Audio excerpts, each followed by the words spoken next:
سلام و درود دوستان، خیلی خوش اومدید به کانال خودتون، یعنی کانال ارگ برتر. امروز در کنار شما هستم تا این آهنگ ترکی زیبا رو بهتون یاد بدم و بهتون بگم که زدن این آهنگ به چه صورت هستش و کلا نوت و اعداد نوتی که من با اون به شما آموزش رو یاد میدم بهتون بگم که به چه صورت هستش زدن این آهنگ.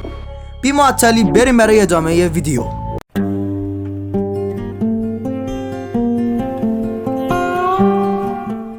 خب دوستان، در مرحله اول کاری که میکنیم این است که عنوان کلاویه رو روی اعداد دو ره می فا صل لا سی قرار میدیم که بتونیم نوت آهنگ رو روی این کلاویه ها بزنیم و از زدن اون لذت ببریم.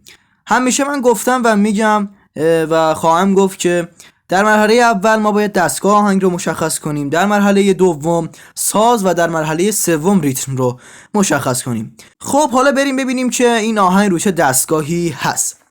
خب از قسمت سیستم یا همون به اصطلاح دستگاه میزنیم روش و از اینجا نوا رو انتخاب میکنیم و یه بار کلیک میکنیم روش میاد بیرون. ما هم میتونیم از دستگاه شور استفاده کنیم، هم نوا که نوا تو این آهنگ راحت‌تره و آموزشش بهتر هستش و هیچ فرقی بین موس و انگشت وجود نداره و ما با این آموزش ها هم میتونیم بهتر یاد بگیریم. خب وقتی که ما اینو گذاشتیم روی نوا، یه دمو از کار خودمون میشنویم.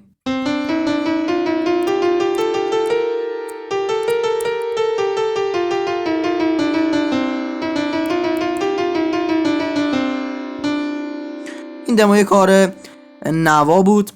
خب من سازی که در این آهنگ استفاده کردم ساز فلانگر هستش که همین زیر همین پیانو هستش، میتونیم اینجا انتخابش کنیم. هم میتونید با ساز پیانو بزنید اما جنبه شاد نداره زیاد پیانو، بنابراین ما این ساز رو انتخاب میکنیم که یه جنبه شادی رو هم داشته باشیم.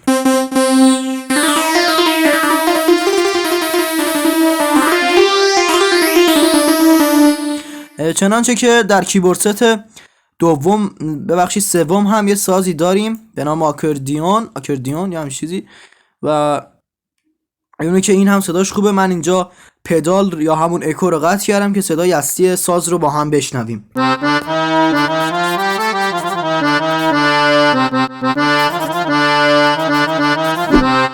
که این هم میتونیم انتخاب کنیم که من حالا به خاطر اینکه طبیعی باشه از همون فلانگر استفاده خواهم کرد در این ویدیو.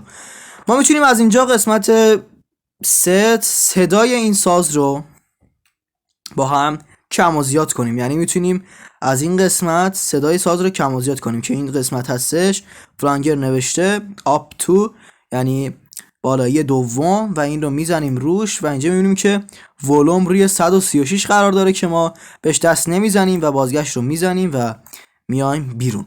خب بریم ببینیم که ما با چه ریتم این آهنگ رو زدیم. در قسمت پرشین بندری که همون قسمت ریتما که کلا میزنیم روش، ما اینجا ریتمای مختلفی داریم. دوستان این مورد رو بهتون بگم که تمامی آموزش‌های بنده در به اصطلاح کانال ارگ برتر از نسخه اصلی برنامه است و از نسخه مد فعلا استفاده نمی کنم چون آموزش ها فعلا مبتدی هستن. خب همینجا که نگاه میکنید اینجا ما ریتم مختلفی داریم، اما روی این آهنگ آذری است و ما ریتم آذری لازم داریم برای این آهنگ. پس ما روی قسمت P5 کلیک میکنیم، میبینیم نیست، روی قسمت P6 یا همون P6 میزنیم و اینجا آذری 1 رو انتخاب نمی کنیم چون این به این آهنگ نمیاد و ما آذری 2 رو انتخاب میکنیم و یه دمو میشنویم. همینطور که میبینید شاید برای شما که اولین بار این آهنگ رو میزنید تمپوش بالا باشه که ما از قسمت تمپو میتونیم یه ذره بیاریم پایین تمپو یا آهنگ رو مثلا روی 128 قرار بدیم و همین راحتی. پس دستگاه روی نوا، ریتم روی پرشین آذری 2 و ساز روی فلانگر و دیگه به هیچ تنظیمات دیگه ای دست نمیزنیم، به پدال مدال اینا دست نمیزنیم و میزنیم روی خودش بمونه. قبل از اینکه برم من آهنگ رو بزنم و بعد آموزش ها رو بهتون یاد بدم، این نکته رو بگم که من تا الان چیزی حدودش 30 تا ویدیو در رابطه با آموزش ارگ اندروید ساختم و آهنگ های مختلفی رو یاد دادم. میتونید چنل من رو سابسکرایب کنید، لایک کنید و زنگوله بغلش رو فعال کنید تا ویدیوی جدیدی آپلود کردم شما هم تماشا کنید. خب بریم برای اینکه بزنم آهنگ رو و بعد بهتون بگم که به چه صورت هستش نوتای این آهنگ.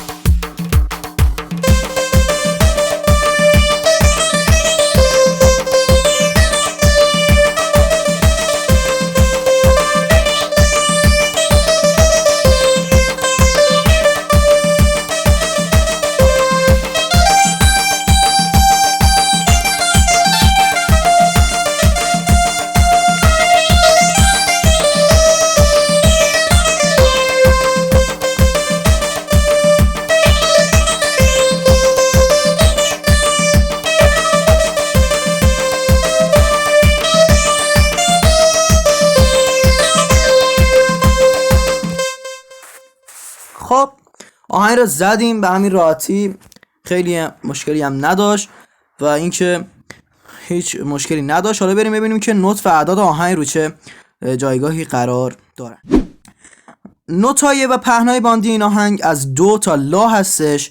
ما مثلا نوت دو رو 1 در نظر میگیریم و نوت لا رو 6. یعنی چطور؟ یعنی دو 1 ر 2 می 3 فا 4 سل 5 و لا 6. خب ما اینها رو که قرار دادیم همونطور که نگاه میکنید اعداد روی صفحه ملاحظه میکنید. حالا به چه صورت هستش زدن این آهنگ؟ به صورت نوتی. این آهنگ از دو شروع میشه، یعنی اول آهنگ از اینجا شروع میشه که به این صورت هستش. ما 3 بار دو رو میزنیم، 4میش میاد روی ر. نگاه کنید، دو دو دو ره می ره ره. پس ما میگیم دو دو دو ره می ره ره، دو دو دو ره می ره ره، می ره ره دو. به همین راحتی. خب اگه ما بخوایم با به اصطلاح نوت این آهنگ رو یاد بگیریم، چون مبتدی هستیم و سولفژ اینا کار نکردیم، یه مقدار سخت.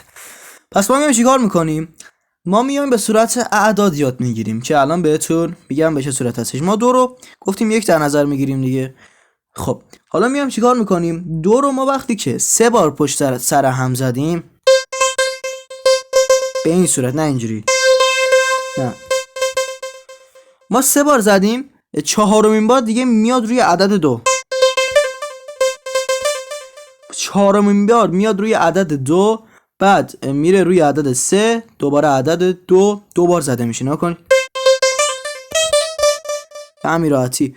بعد دوباره میشه 3 2 3 2. پس ما میگیم، یعنی ساز میگه که اول گفتیم اینو میزنیم، بعد که اونو زدیم میایم اینجا میگیم 3 2 3 2 3 3 2 1 3 2 3 2 3 3 2 1. کمی رو زدیم که شما اگه تا همینجا یاد بگیرید خیلی خوبه، یعنی تا همین بخش اولش یاد بگیرید خیلی خوبه. حالا بخش دومش هم که دیگه میاد روی اعداد بالاتر که بیشتر جنبه تجربی داره یاد گرفتنش و بهتر هم هست که به صورت تجربی یاد بگیرید. خب من بخش اول رو بهتون آموزش میدم، بخش دوم رو هم اگه خوب دقت کنید میتونید خیلی راحت بزنید، چون ویدیو خیلی طولانی میشه اگه بخوام بخش اینا رو هم توضیح بدم. به خاطر همین این رو اولش یاد بگیرید چون ریشه آهنگ هستش. خب حالا یه موضوع اینجا پیش میاد که من موقع به اصطلاح زدن اینجا یه اختیار کارایی کردم، یعنی از روی 1 آوردم اینو روی 4. اینا کنید، چون وقتی 1 رو میزنید نگاه کنید، وقتی که میخواید بیاید روی 4 نگاه کنید اینجا شما جا داره که ملودی آهنگ رو شروع کنید و اینم یه نکته آموزشی.